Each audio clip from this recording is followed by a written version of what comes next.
আল্লাহর ওলি বলেন, যদি দুনিয়ার মাধ্যমে মৃত ব্যক্তির লাশ যদি রাখা, যদি তার কারণে শান্তি হইতো, অনেক আল্লাহওয়ালারা এই নসিহত করতো, আমাকে এক সপ্তাহ পরে মাটি দিও, মানুষ জায়গা জায়গা থেকে আইসা আমাকে দেখবে, দোয়া করবে, কত না গো। কিন্তু না, আল্লাহর ওলি বলেন, আমাকে তাড়াতাড়ি করে কাফন করে কবরের মাধ্যমে পাঠাইয়া দিও, মানুষের কোনো অপেক্ষা করিও না, কেউ আসুক বা না আসুক। 2 নম্বরে বলি, যখন মানুষের কানের মধ্যে শুনবে কুতুবউদ্দিন মারা গেছে, তাহলে অনেক ওলামায়ে কেরাম মাঠের মাধ্যমে জানাজার মাধ্যমে শরীক হইবে। কিন্তু অনেক ওলামায়ে কেরাম, মুফতিয়ানে কেরাম, মুহাদ্দিসিনে কেরাম, যেহেতু আমার নাম শুনে পাগলের মতন ছুটে আসবে, আমার জানাজার নামাজ পড়ানোর জন্য অনেক মুফতি সাহেবরাও আশাবাদী হবে যে কুতুবউদ্দিনের জানাজা যদি আমি পড়াইতে পারি, আমি নিজেকে ভাগ্যবতী মনে করব। মৌলানা সাহেব বলবেন, কুতুবউদ্দিনের জানাজা যদি আমি পড়াইতে পারি, আমি অনেক ভাগ্য মনে করব, এই বলে অনেক আবৃত্তি করব।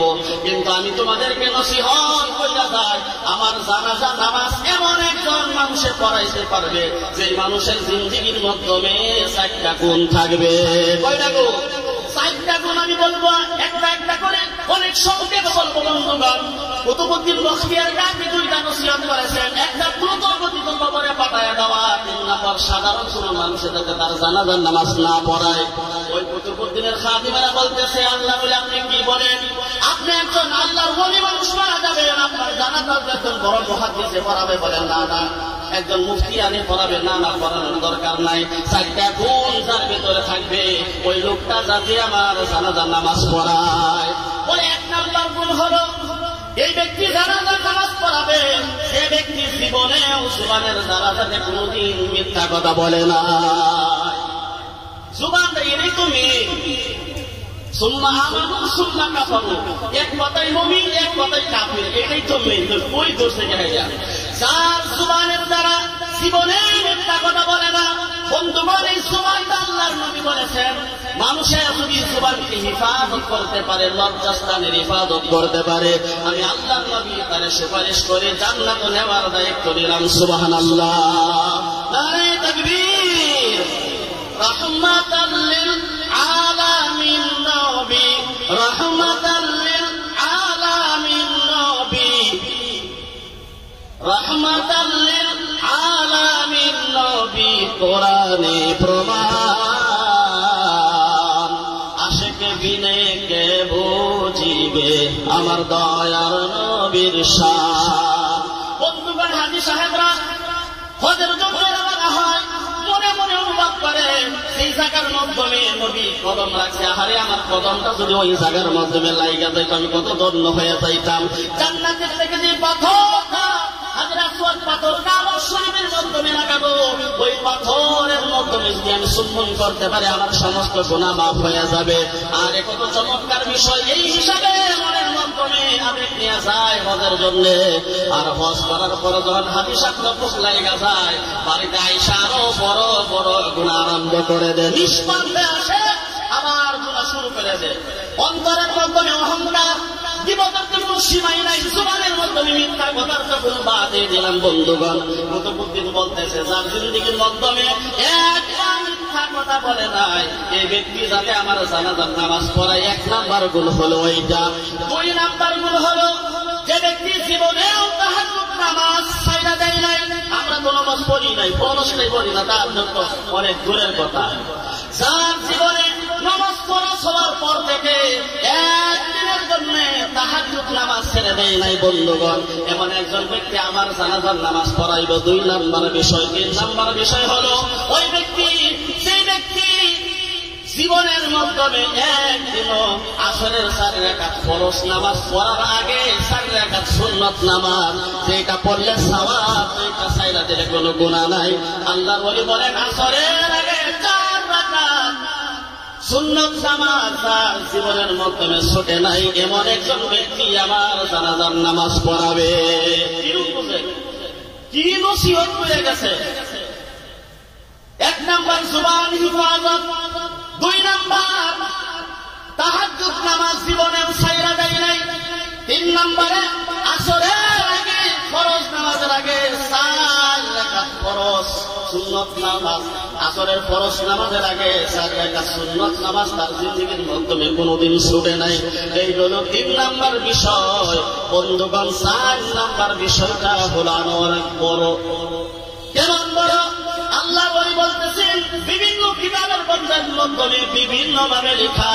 আল্লাহ কুতুবউদ্দিন সাহেব বলতেছে 4 নাম্বার বিষয়টা হলো তার জীবনের মাধ্যমে 1 টাকা অন্যায় ভাবে মানুষের কাছ থেকে হক মানুষের নষ্ট করে না।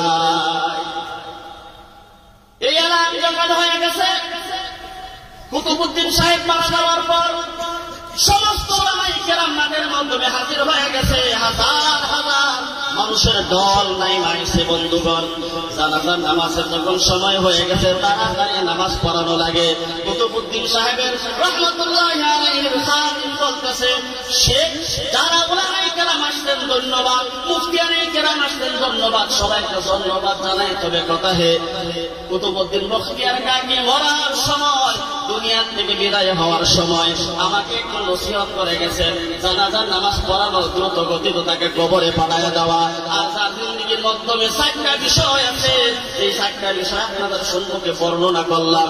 এই 4টা বিষয় যার হায়াতে জিন্দেগীর মাধ্যমে আছে, এমন একজন ব্যক্তি আয়েশা আমাকে কুতুবউদ্দিনের জানাজার নামাজ পড়ায়।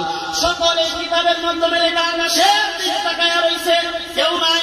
মুফতি সাহেবও সাহস করে নাই যে আগে যাওয়ার জন্য, মৌলানা সাহেবও সাহস করে নাই আগে যাওয়ার জন্য। সবই আকাশের দিকে তাকায় রইছে। আরে এমন 4টা গুণ কার ভিতরে আছে?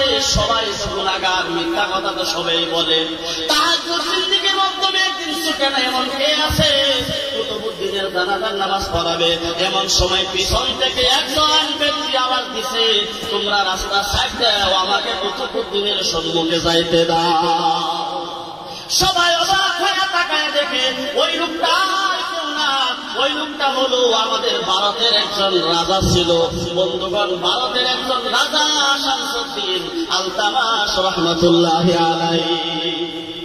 সবাই অবাক হয়ে গেছে, আরে ভারতের রাজা, ভারতের এত বড় বাদশাহ, যার হাতের মাধ্যমে গোটা ভারতের বাদশাহী রয়েছে, একজন মানুষ বাদশাহী পালন করতে গিয়ে তার নানান রকমের ব্যস্ততা থাকার পরেও একজন মানুষ তাহাজ্জুদ নামাজ জিন্দেগি পড়া ছাড়ে দেয় না। এমন বিষয়টা কেমন? সবাই অবাক হয়ে রয়েছে। আরে রাজনীতি করতে গেলে তো মিথ্যা কথা বলাই লাগে। আমি যদি পাস করতে পারি, এমন বড় বড় লাড্ডু বানায় দিব, ঘরের মাধ্যমে বড় বড় টেলিভিশন দিব, যাতে তোমরা বাড়ির মাধ্যমে বসে বসে সমস্ত খেলা, ক্রিকেট খেলাগুলো বাস্তব হিসাবে দেখতে পারো। রাস্তা স্বর্ণের বানায় দিব। এরকম ওয়াদা করে যে আমি যদি পাস করতে পারি, তাহলে সর্বপ্রথম রাস্তা দিয়ে জানি করতেছে, মানুষের কথা বসে হারে এই রাস্তার মধ্যে সর্বপ্রথম কামনায় আমি করব। আমি দেখছি এমন ওয়াদা করনেওয়ালা মানুষ আজও পর্যন্ত পাস করার পরে 1 কোটাল বাড়ি পর্যন্ত ফলাইবার তার সুযোগ হয়েছে না। এমন মিথ্যা কথা কয়ে রাইতের হক নষ্ট করে রাখা। আল্লাহর নবী সাল্লাল্লাহু আলাইহি ওয়াসাল্লাম বলেন, একটা হলো হুকুকুল্লাহ, আরেকটা হলো হুকুকুল ইবাদ। বন্ধুগণ, একটা হলো আল্লাহর হক নষ্ট করা। আপনি নামাজ পড়েন নাই, তওবা করলে আল্লাহ মাফ করতেও পারে। আপনি রোজা রাখেন নাই, এটা হলো আল্লাহর বিধান। আপনি আল্লাহর হক নষ্ট করেছেন, আল্লাহ আপনি দিলেও মাফ করে দিতে পারে। কিন্তু যেটা বান্দার হক নষ্ট করেছে, এটা আল্লাহ কোনদিন মাফ করবে না। জান্নাত আমাদের মধ্যে হসপিটালে আসবা খায় আইন পাথর থেকে আল্লাহ নবী যা বলেছে কথাগুলো সত্য না মিথ্যা? সব কথাগুলো যদি সত্য হয়, আজকে থেকে ওয়াদা করেন কোনদিন বান্দার হক আমরা নষ্ট করব না। কবি একটা কথা বলেছেন, জমির আলগাইটা ছোট করে নিজেরটা বানায়, এমন হাজী সাহেবের ইতিহাস দুনিয়ার মাধ্যমে আসে। বন্ধুগণ, আল্লাহ নবী সাল্লাল্লাহু আলাইহি ওয়াসাল্লাম বলেন যে 1 ইঞ্চি জমিন ফগায়া দুনিয়া থেকে কেউ বিদায় হয়ে গেছে, আল্লাহ তাআলা কিয়ামতের দিন তার মাথার উপরে 7 জমিন 7 আসমান তার মাথার উপরে তুলে দিবে। সবাই সাজায় দেখতে, আরে এত বড় শাস্তির মাধ্যমে লোকটা কেন? ফেরেশতারা বলবে 1 ইঞ্চি জমি ঠগানের কারণে শাস্তি হইতেছে। আজকে তো গুনাহে মানুষের গুনাহে মনে করে না। ওই লোকটা ভারতের একজন মানুষ ছিল, এরপরে কোনদিন তাহাজ্জুদ নামাজ ছেড়ে দেয় নাই, আসরের 4 রাকাত সুন্নত নামাজ কোনদিন কোনোদিন ছেড়ে দেয় নাই। আমার বন্ধুগণ, জুবানের দ্বারা মিথ্যা কথা কোনোদিন বলে নাই, মানুষের হক নষ্ট করে নাই, আমানতের খিয়ানত করে নাই। আল্লাহ তাআলা এই যে গোপনে যে আমলটা করেছে, কুতুবউদ্দিন সাহেবের জানাজার নামাজ পড়ানোর সম্মুখে যখন হাজির হয়েছে, হাজির হয়ে ডাকতেছে, আল্লাহর ওলি রে, আমি আমার জীবনের মাধ্যমে এই যে চারটা বিষয় ছিল একমাত্র আমি জানি আর আল্লাহ জানে, আর কেউ জানে না। কুতুবউদ্দিন, তুমি দুনিয়া থেকে বিদায় হয়ে গেলা, কিন্তু আমার এই গোপন আমলটা তুমি প্রকাশ্য করে গেলা। সেই জন্য বলেছিলাম, আপনি যদি আল্লাহর রাজি খুশি করার জন্য দুনিয়ার মাধ্যমে কিছু করেন, আপনার নাম রোশন করার জন্য আল্লাহ পাক নিজে জিম্মাদার হয়ে যায়। আপনাকে কেউ চিনে না, কিন্তু চিনবে, চিনাই দিব কেনা, চিনাই দিব কেনা, আল্লাহ নারে তাকবীর। বন্ধুগণ, সেই জন্য কোরআনের সাথে সম্পর্ক রাখেন, কোরআনের সাথে মহব্বত রাখেন, ভালো সম্পর্ক রাখেন। কোরআনই একমাত্র এমন একটি কিতাব, যে কিতাব পারে মানুষের সম্মানকে বাড়ায় দেওয়ার জন্য। একজন মানুষ মজবুর ছিল, তার জীবনের মাধ্যমে কোনদিন ভালো কাজ করে নাই, কিন্তু 3 দিনের জামাতের মাধ্যমে গিয়েছে। যখন একটা দুইটা সূরা হিজল বন্ধুগণ জামাতের মাধ্যমে থাইকা থাইকা মাথার মাধ্যমে টুপিটা দিল, আগে মানুষে বলতো তাকে মদখোর, নিশাখোর। এখন দেখবেন 4 মাস লাগানোর পর যখন মাথায় টুপি, দাড়িটা লম্বা করেছে, মানুষকে সালাম দেয়, দিনের কথা বোঝায়, তখন আর তাকে মদখোর বলে না, মানুষে তাকে বলে একজন আমির সাহেব।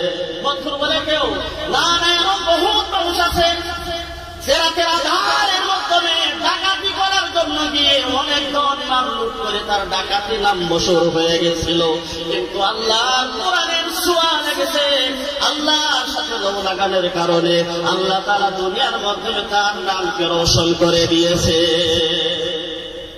لو أنزلنا هذا القرآن على جبل لرأيته خاشعا متصدعا من خشية الله।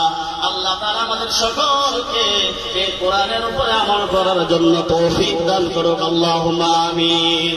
সুবহানাল্লাহ ওয়ালহামদুলিল্লাহ,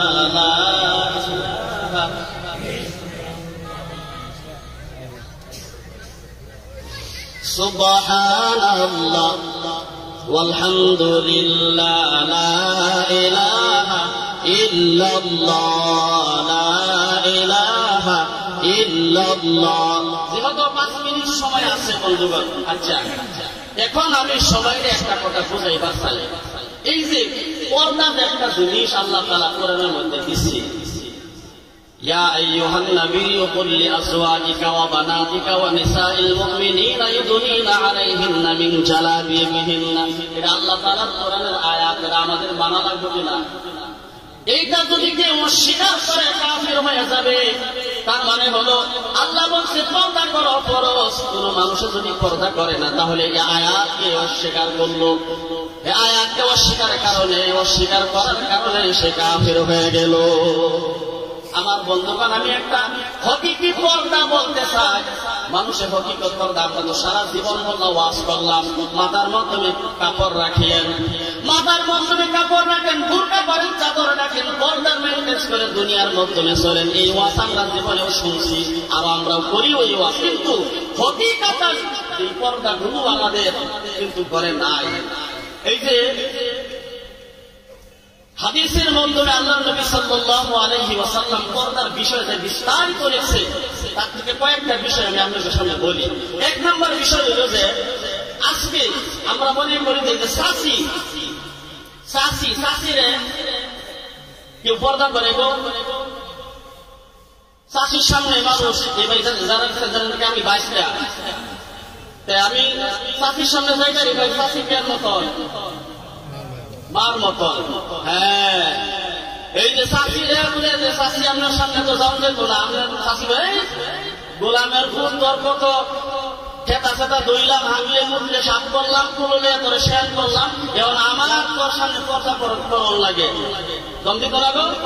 কিন্তু আল্লাহ নবী বলছে তোমার চাষি যদি বয়সপ্রাপ্ত, তার যৌবন আছে, তাহলে তোমার চাষির সামনে তোমার পর্দা করণ লাগবে। এমন কত চাষি বাসিদারে পড়াইছে, আর ঘটনা হয়েছে না? আমরা মেহনত লাইনে ঘটনা হলো ডিঙ্গলের দর হলো চাচা গেছে বিদেশে, আমার হিসাবে বড় ভাইয়ের কাছে বউ রাখতে হয়ে গেছে।